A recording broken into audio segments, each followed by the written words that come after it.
everyone, this is Dr. Salma with American and UK Ozone Aesthetics. We are here today at AASP 2024 Conference. And today we're going to be talking with lots of people who are the lead and great in doing what they do. So check it out. We're going to be talking with a whole list of dermatologists, plastic surgeons, and many, many more.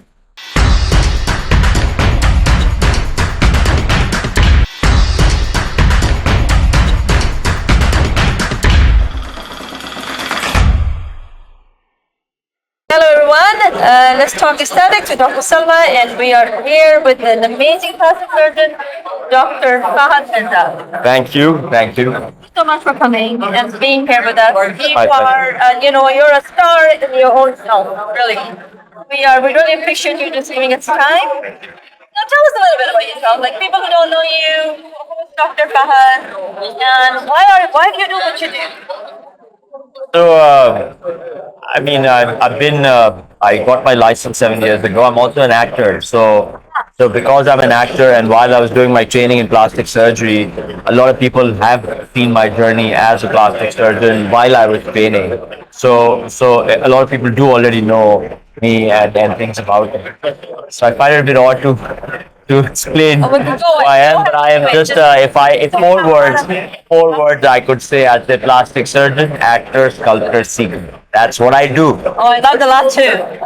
That's what I do. That's what you do. That's what I do. What do you love the most about it? So what I love most about, number one, I've always followed my heart. I don't do anything where my heart doesn't lie. For me, if I'm not having fun, I'm not going to do it. And I also realize if you're having fun doing what you're doing, your work has no choice but to be excellent. Absolutely. So surgery is something that I love, and also being able to bring such a positive change in another human being's life, like give them genuine happiness. Yeah. No amount of money can compensate for that. And if you have been chosen by God to play that role for someone, to change their lives for the better forever, I think it's a gift. So I'm just lucky that I am doing what I do. God had given you that gift, and you're using it to the best of its abilities, really. Absolutely. So it's about the passion. It sounds like you have a passion for it.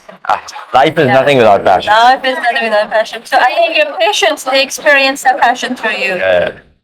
Alhamdulillah. That's right. Tell us a little bit about your acting career. So for people most of people in Pakistan know, but we also have people watching from overseas as well. So I started my acting when I was in fourth year med school.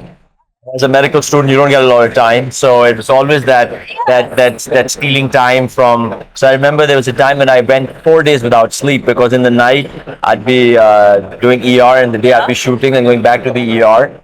And but if you love something, then you don't give up. Then no amount of work, no amount of fatigue can stop you from going to what you want. So acting is something that I also love. That's why I do it.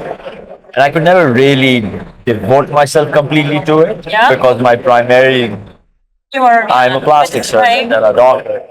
But it's something that equally adds to me, and I feel also adds another dimension to what I do. I'm also a sculptor and sculpting also.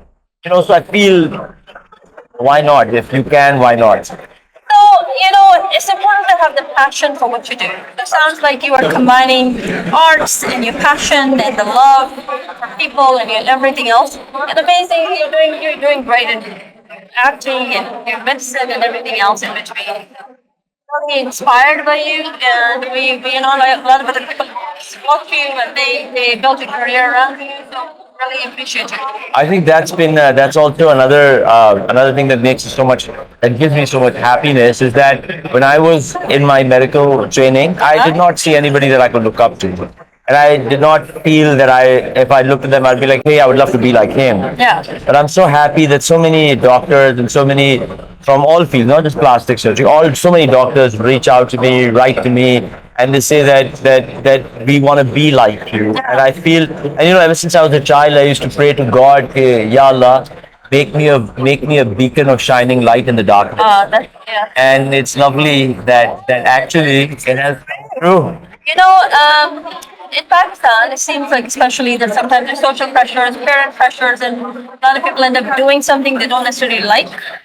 So the love of your passion for what you do is so important. Very important. Because if you have love for what you're doing, it's not really work because then you are like really living your passion. Then you're not working. And that is when you can really live, stay awake for many, many days and be very good at that. You know, right? when you love what you do, Yeah. what you do, and what you do becomes one. So when I'm operating, Yes. So natural. It is natural. I am one with what I'm doing. I dedicate my life, my heart, my soul, everything. And for me, this is it. Nothing in the world matters. This is it. No amount of time, because I take a long time my surgeries, because I see every surgery is a work apart. Absolutely. So I take my time. And so, you know, if you see, and I see my work as an act of service. So if you're my patient, I'm operating on you, I will be serving you that day. And when I bring that mindset in, then I'm not thinking cost, because the longer the surgery goes, the more I have to pay the hospital, so my profits become less. But if I see my work as an act of service, then it doesn't matter. It doesn't matter. I may make less money, who cares? I'm serving you. You're right. So it is about the love, the passion, the service. So you are living everything. You know, all those things are like the pillars of something called longevity. Yeah. Yeah. Yeah. So you are really just living that. Yeah. So you know we have these pockets all over the world where people like have longevity and then you know they live and they feel inside and out they are living at their optimum. Yeah. Optimum You know, life, right? There's a beautiful saying. I'll tell you two of those. One is, it's not the years in your life, it's the life in your years that matters. And Rumi said, I know that every man shall taste death, but not many shall taste life. Oh my goodness. I'll tell you one more from Virgil. Yes. Virgil says, death which is my years, it says, live, I'm coming. Oh, did you hear that? Listen to it again. Listen to it again. One more time. Virgil says, death which is my years, it says, live, I'm coming. So make sure you live your passion, live your dream, and live to your max. Thank you so much for being here.